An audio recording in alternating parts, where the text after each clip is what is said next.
Mrijama Spoljaric Egger, welcome to our screens. As the president of the International Committee for the Red Cross, we hear from your office this morning some good news for a change, that you have received some medical equipments.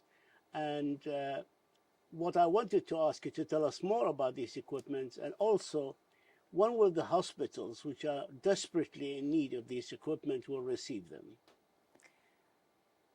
I was very pleased to hear from my team this morning the confirmation that they could finally, after many days of waiting, enter Gaza.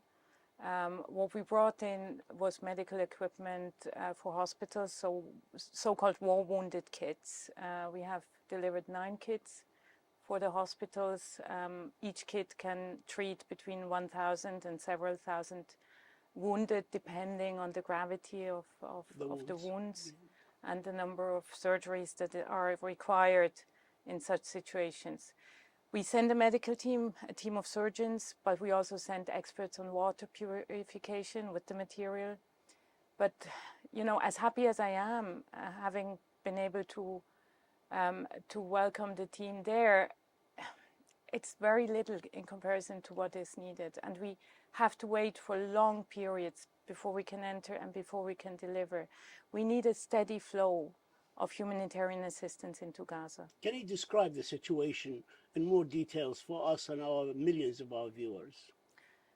The situation for the civilian population is disastrous, especially with regards to having access to medical assistance. And you know that the numbers of wounded are very high. They need life-saving treatment. So what we see is that the hospitals are running out of supplies, but they are also running out of physical energy of the doctors, because they have been working around the clock. You see by now also doctors treating doctors and nurses treating nurses, because they are overstretched. What we also need to ensure is a steady flow of water and electricity. You know exactly that without water and electricity, hospitals will collapse, and we are at the verge of collapse still. So what we brought in this morning was essential. It's important. I'm very happy, but it's by far not enough. Some say that if you don't get medical supplies, water, electricity, food, all the humanitarian substances that needed to survive, thousands of people will die. Look, war surgery is life-saving.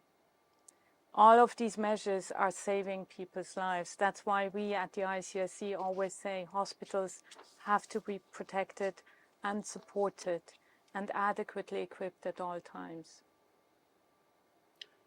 Yesterday, the ICRC was planning to send 8 to 10 trucks laden with humanitarian substances. What happened to them? Did they enter Gaza yesterday? We entered with 6 trucks overnight, and they arrived this morning.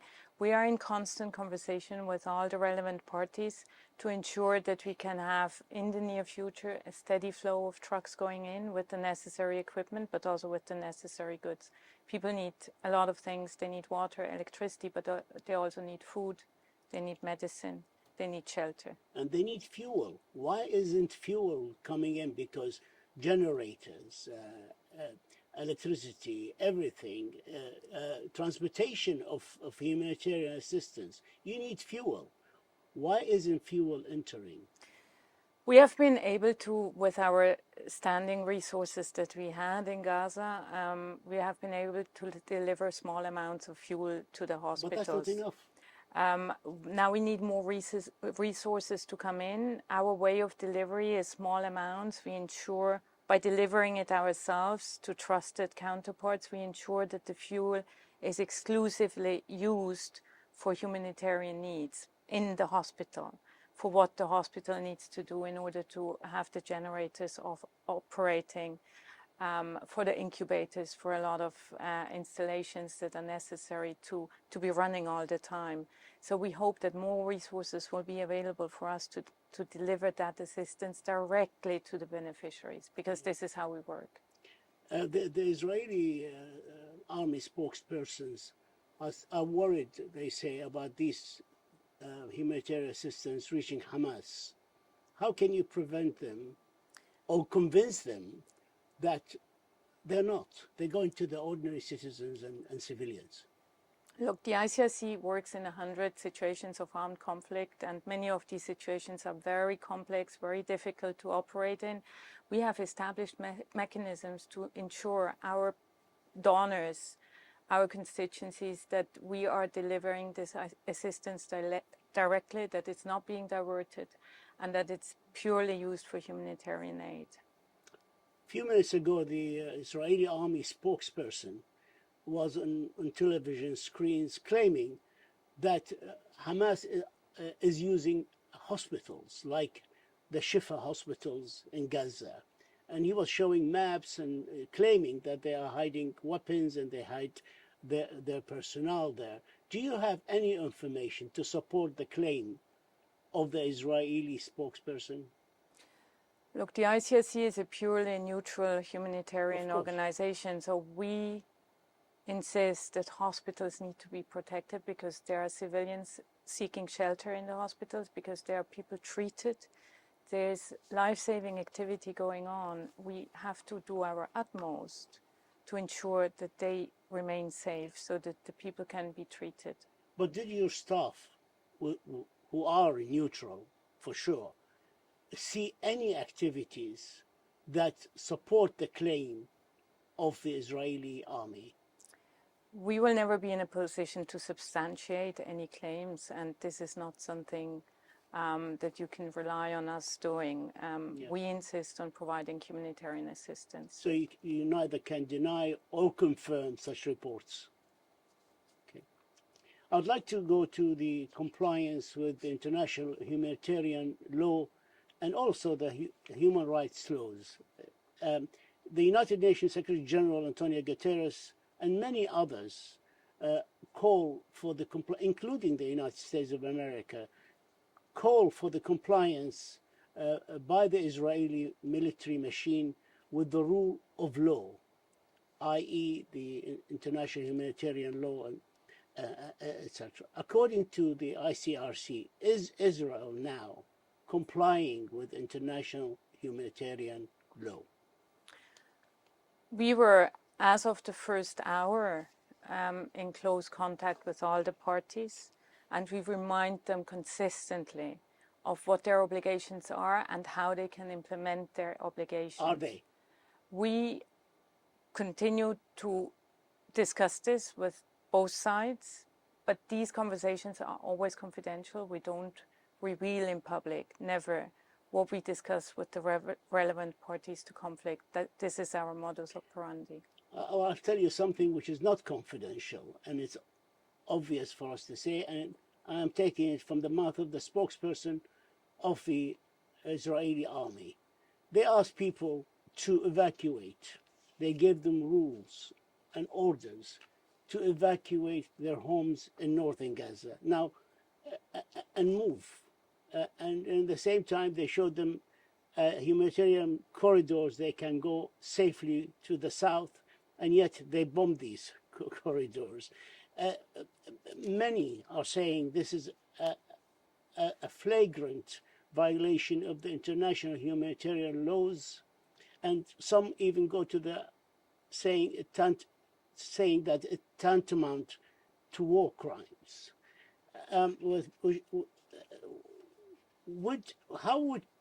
Could humanitarian organization convince Israel to reverse such an order of mass evacuations? Look, no armed conflict is a lawless space. There is no situation where everything is allowed.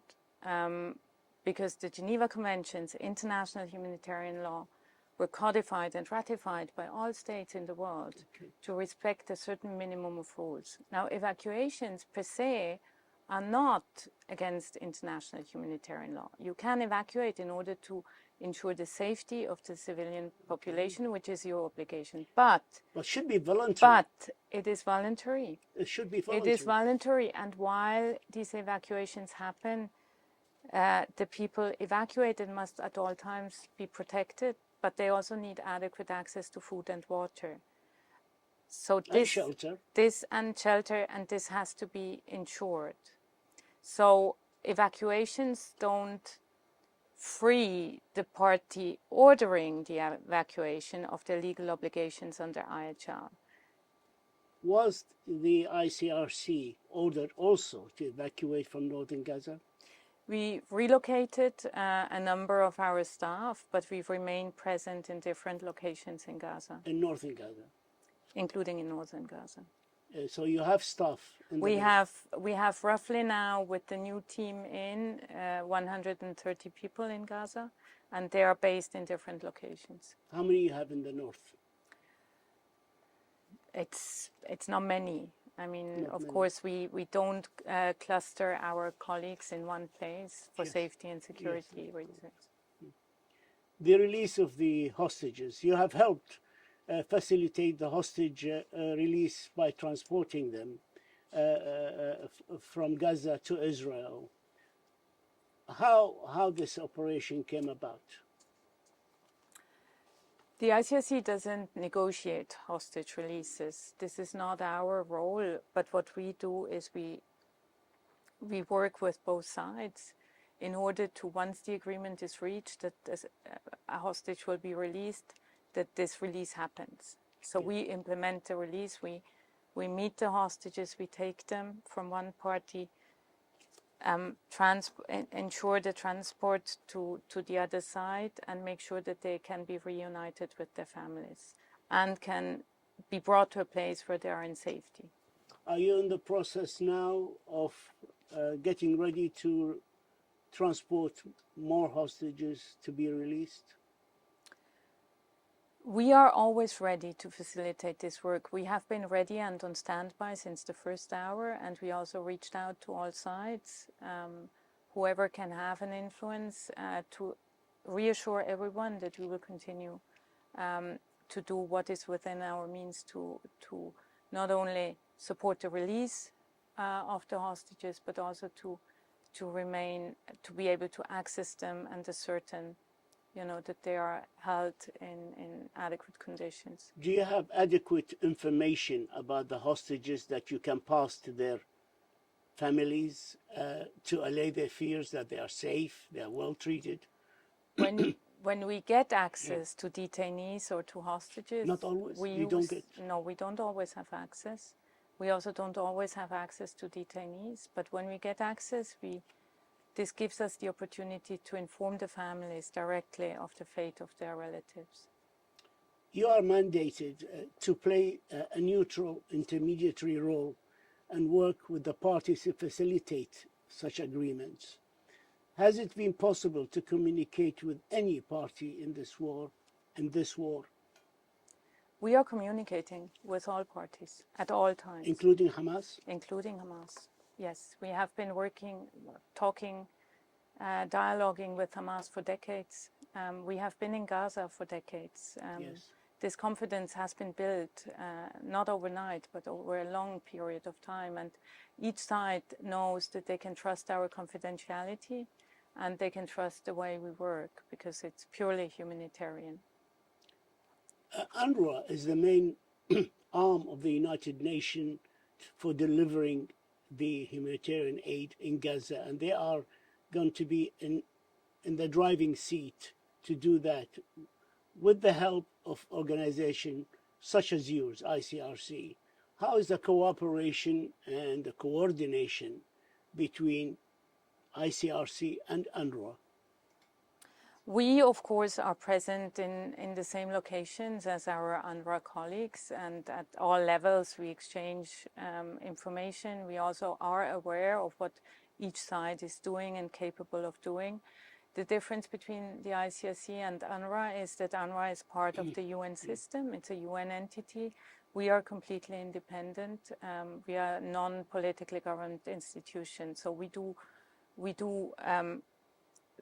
speak together. We can coordinate certain things, but we don't work together as such. Separately. We deliver separately, yes. We have our own staff. We have our own mandate and we have our own way of working. But you must coordinate because you will Yes, not deliver yes, to the of same. course, of same. course. Yeah, no, we want to do good and we want to be at the optimum within the limited space that we have. So we certainly know what the other side can do better and what the other side is already capable of doing. Yes. Women living in Gaza in this war situation, at least 900 women now have become heads of households after their husbands died. Can you talk to us about the particular hardship that women, as a woman and as a leader in humanitarian work, the hardship that these women are going through? I can relate to that hardship because I worked in Gaza in the past myself, and I was myself pregnant when I worked in Gaza as a UN delegate. This situation is untenable for every woman that has to look after small children and every woman that has to bear children in such circumstances. You do not imagine what women are going through in this situation and what it takes to watch your children suffer so much. I am personally concerned about every mother, no matter whether Israeli or Palestinian, that has to see the suffering of their children or lose their children. It is untenable. On Wednesday, the Security Council said in a session about women, peace and security, the full participation of women is critical for the path to peace, the pathway to peace. Do you see a role for the women in Gaza in that?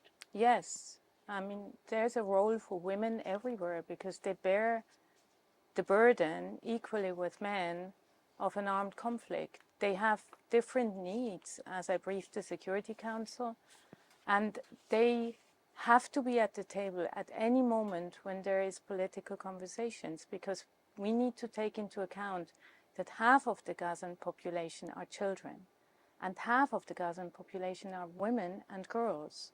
So they have to be taken into account equally if we want to have a lasting peace. And women have a voice, and women in Gaza are courageous and enduring.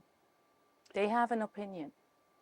It seems like the ceasefire is the problem now in the Security Council.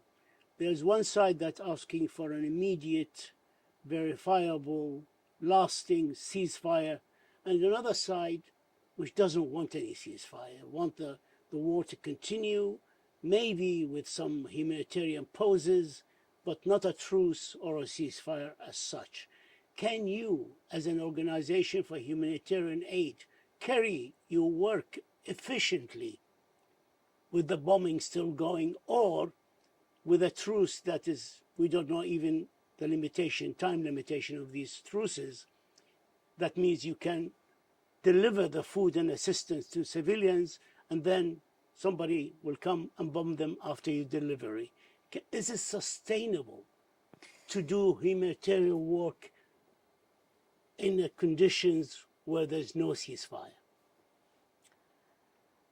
Look, we want to deliver humanitarian assistance. For this, we need to be able to bring assistance into Gaza and then to be able to have the security guarantees and the safe passage to reach the people that need this assistance. And assistance is highly needed. The humanitarian situation is critical beyond description.